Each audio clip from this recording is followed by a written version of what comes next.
Rhinos in South Africa are still a great threat, but there are those who are doing their utmost to present the Horn of Africa. I spoke to rhino farmer Derek Lewitton about what it takes to keep these precious animals safe.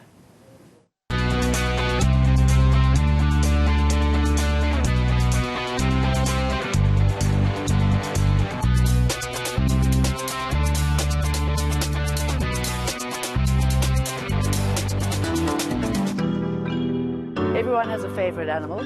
Mine is the elephant. I love the way it moves, the way it looks.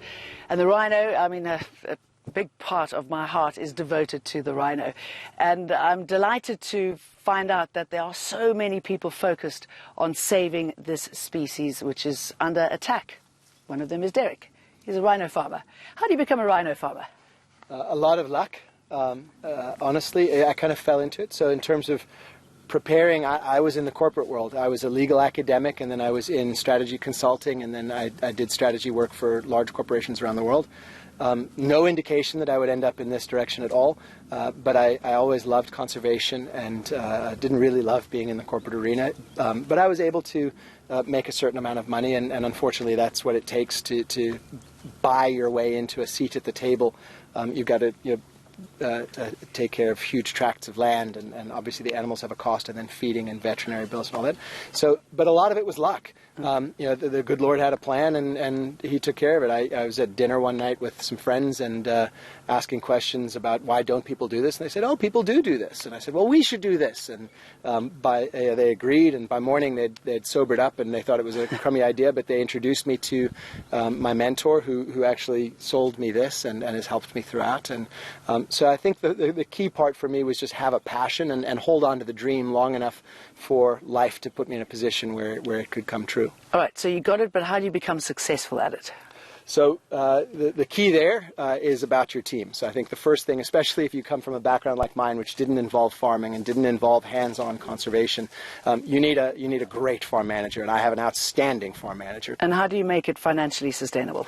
Well, so there are only two ways at present. Well, there's only one way at present, and that is you have to make a lot of money elsewhere and then spend it keeping the rhino safe. And that's been the model for conservation so far, because there's no income generated. So the challenge there, of course, is no matter how big a pile of cash you start with, if all you're doing is depleting it and depleting it and depleting it, you will run out at some point.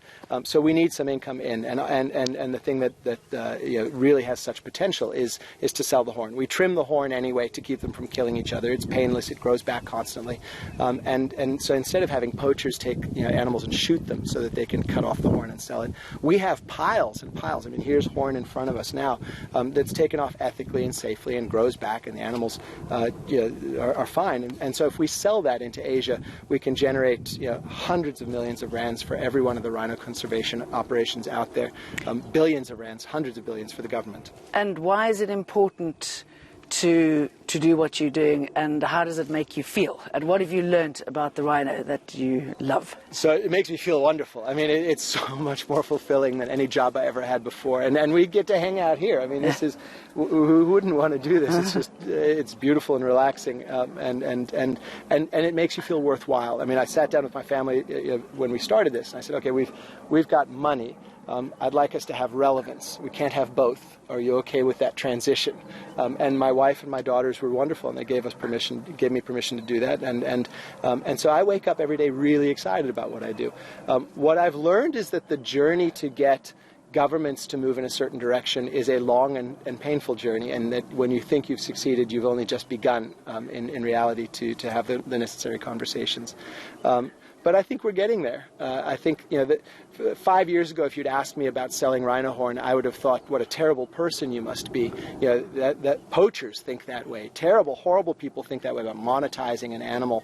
But as you understand the biology of it, and as you understand the potential, and as you understand how South Africa's success in conservation has been built upon the economics of conservation, you start to realize that this is the holy grail of opportunities, and to be part of that, to be at the forefront of those conversations, and to be involved in what I believe firmly is the turning point in the trajectory for rhino, from where they go from suffering and declining to back to numbers that are climbing and are positive.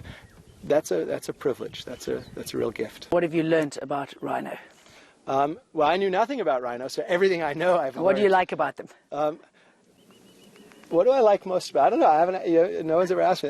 The most emotionally fulfilling is when a calf is born, and you see this little creature, and you know that you are part of that. Not obviously biologically, but that you are part of keeping it safe, and that calf represents the trajectory we want for the rhino, a growing population. You just cannot replace that feeling.